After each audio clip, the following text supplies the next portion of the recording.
Hello, welcome to my quarter year Techo Kaigi. This is my third video, and in each video I'm talking about one planner or journal, and in this one I'm talking about the Hobonichi Cousin.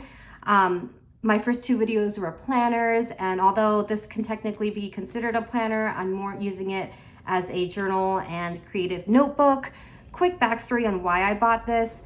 It was really an impulse buy. I wasn't going to get a Hobonichi Cousin, and I don't think it's the best book for what I'm using it for. I think just a blank plain journal is what I actually needed, but it was an impulse buy because this is actually a 2024 journal and it's 2025. So at the end of 2024, this was on sale on the JetPen's website, and it's the Mother edition, which I don't know anything about the actual Mother show that this is based on, but I had a baby last year, so I became a mother, and I had this just impulse moment where I was like, oh my God, it's meant to be, it's on sale and it says Mother, like I have to get it, which like retrospectively was maybe a poor decision, but I don't regret it because even though I don't think it's the right book, I think because it's not the right book, I'm less crippled by perfectionism. I'm like, okay, now that I have it, I have to use it. And I kind of just go in and use it instead of trying to make it this perfect book because it's already not the perfect book. So at the end of the day, I guess it's good that I have it. But for this use, just a plain journal would have done a better job. Anyway, let me get right into it. In this front page, I pasted this image from National Geographic magazine. I love the visual of this. It's like a zoomed out view of people at tables in China, and I just find this very visually satisfying, so I pasted it in there. I also liked this image. Okay, so for the yearly, I'm not going to show you all of it. I'll show you a preview, but I'm actually tracking my spending, what I'm spending and buying, because I just don't want to overconsume and buy things that I don't need or don't use. So just the first step, I think, is being conscious of what I do buy. So every time I buy something, I'm just writing it on that date, how much it was and what it was. So that's what I'm using the yearly for. The monthlies, at first I wasn't using because I'm not using it as a planner, but then I started using it as a mood board for the month, which I've really been liking. So this was my February mood board, my March mood board, and then April, I actually didn't do it at the beginning of the month like I did the other months, but we went on a road trip, and then so after the road trip, I made a collage of the road trip for April. Just got back a few days ago, actually. But in general, the plan is to do it at the beginning of the month to kind of give myself a visual kind of, just a visual inspiration for what I want the month to look like. Okay, and then the weeklies, this is where I kind of have regrets on getting the Cousin because I don't think I really needed the weeklies. Let me go to the part. So this is like a week where I was good about it. I'm basically just using it for journaling. At first, my plan was to use it to journal about my baby. So like, it was like every day I was supposed to write about what my baby did that day, something new, something cute, because it goes by really fast, and like, I can already tell, like when I go back and read stuff, I'm like, oh, I probably would have forgotten that detail if I hadn't journaled it.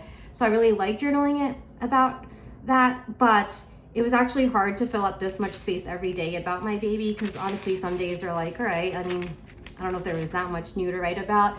So then I switched to just using it for journaling in general. So I use it to journal about what I did that day and what I did, and then, or things, I use it to journal about what I did, but then I also use it to journal about my baby if there's something interesting there. So I think loosening the rules and, you know, not being like, oh, I have to only journal about my baby, that made me actually use it more. And it was just kind of some insight that, you know, setting these strict rules often just leads to using things less.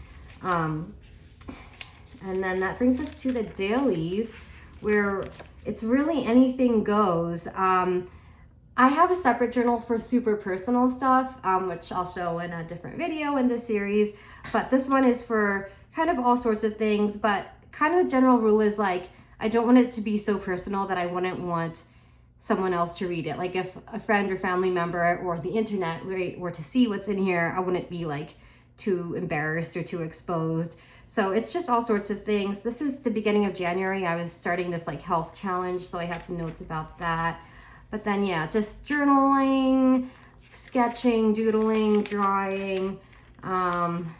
This day I was like tracking I was just tracking some, or just noting some possible protein sources for the health challenge. Sketching, this was about a book I was reading, just a sketch and journaling about the book. Some watercolor, some Japanese calligraphy that I did in a class, some more sketching, stickers, poetry. So yeah, writing some poetry, some more sketching. I just realized maybe I should have started, because I actually got this in like November of 2024. So I started at the end of 2024 and started using it then. So also to kind of notes, thoughts, ideas. One thing that this has really helped me with is I started creative writing again, which is something I haven't done since like my school days. And it was like really intimidating to get back into it. But yeah, there were a few days like this one where I was just like, I'm gonna just write as if I'm writing a story or writing a prompt, and just write a page, and I don't care how good or bad it is. And like, it's slowly like reminding me like, oh, like I do have the ability to do creative writing if I want to. So yeah, it's helped me with that. But again, yeah, there's a bunch of journaling, just random things, writing some poetry. Yeah, and so that was kind of end of last year. I actually have some Christmas cards kind of stuck back here that I was going to actually paste into the last days, which I still need to do.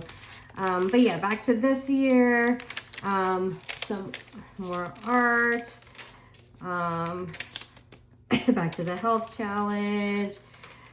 I watched this movie and just made notes on what I thought about the movie. I really like doing that. Like if I watch a movie or show or book, it just kind of doesn't have to be so perfect or so elaborate, but just kind of my thoughts and how it made me feel. I like doing that. Some more art. Oh, I really like these kind of collages I do with stickers and other, I'm forgetting the word for it. There's a word for like pieces of paper, but yeah, I like doing, I have a bunch of these that I really like. This is actually probably my favorite spread in this book. On this side, I have this like collage. I love this sticker it's like the Adidas logo, but it's tortillas by a Mexican artist who I went to this art show at a gallery. I got some stickers. Yeah, I love that. And then I just love this sketch I did of Goddess Lakshmi. And I don't know, I just love this page visually. So yeah, it's I feel like with this sketchbook, like a more formal sketchbook with like thicker paper, you don't want to you want things to be more serious and look better. But with this, I can just kind of do quick sketches and not worry about it too much.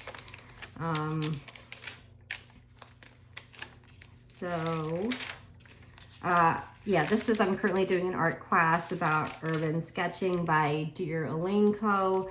How to kind of sketch buildings and things without worrying too much about making them look perfect, but really capturing their essence. It's been a really fun class so far. I'm actually going to do some more of that class after shooting this video. Thoughts on White Lotus Season 3. And yeah, so this is, I did at the beginning of the year say, you know, I'm not going to try to keep up with the dates. Like I know I'm not going to be able to do it every day, so I'm not going to quite keep up with the dates. But I did tell myself I'm going to kind of try to keep up with the month. So I'm going to try to finish the month, each month by the end of the actual month. As you can see, I'm a bit behind because I'm only at March and it's already the later half of April. So at this point, I'm not sure. I think I'm just going to do my best. I'm sure by the end of the year, I'm not going to be done all the pages, but I'm going to keep using it till I fill it up. yeah, I don't want to, yeah, I'm going to keep using it till I fill it up. So I'm not really too worried about the dates. Like here I have the date is April, even though this is like the March 20th. So, yeah, I've actually, like I said, at the end of the day, I think it's a good thing because I'm using it. I'm doing things I haven't done in a long time, like creative writing. You know, writing my thoughts about different shows I watch is nice to look back on because right after you watch something, you have a lot of thoughts, but years later, you're not really going to remember it. So it's really nice to be able to look back at, oh, that's what I thought about that. So, yeah, at the end of the day, I'm pretty pleased with this. And again, you can see it's not perfect at all. It's not this like gorgeous flip through that some people have, but you know what? It's authentic. It's me. It's a positive thing that I'm enjoying. So it's great. And yeah, that is my Hobonichi Cousin.